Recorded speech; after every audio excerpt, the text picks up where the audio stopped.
Hi guys, I'm Ron. Welcome to channel ko and we'll be doing another unboxing. This time it's going to be the Corefly Mini Wireless Microphone. And this is not a sponsored video. I bought this in Shopee. Medyo nagkaroon ng damage ng konti sa delivery, pero hopefully what's inside is still good. So let's go unbox this item. Let's do the intro.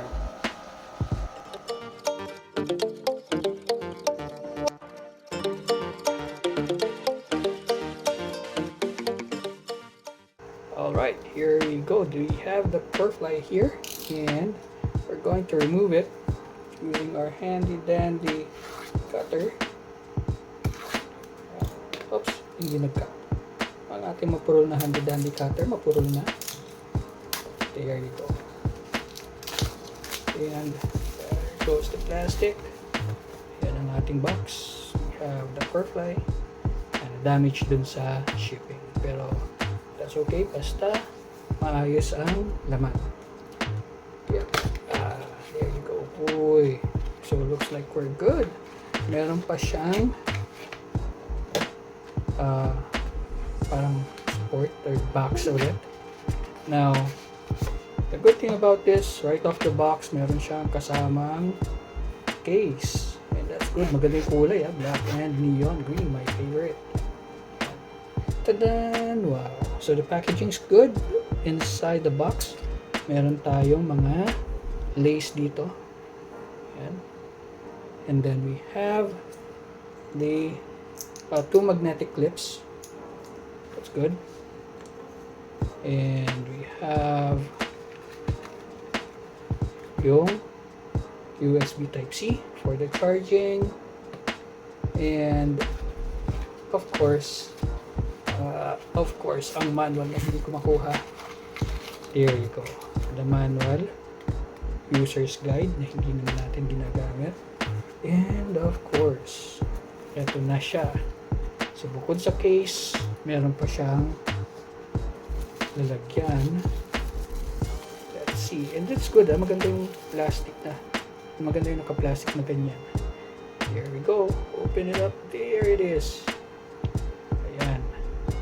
So we have the Corefly here. And kung wala pa siyang charge, meron naman. There. That's one. That's two. Pareho meron. It's both working. That's good. And yung kanyang receiver. Ayan. Siyempre, dahil ang gamit natin ay Android, sorry, naghang bigla. So we have the Type-C na receiver here. Okay, so yung case we also have the charging here. We also do the charging and there is the port. Overall, it looks good. It looks decent. Patayin muna natin to. Yeah. And the other one, so it looks like it's working naman. It's brand new. And let's do the OC time.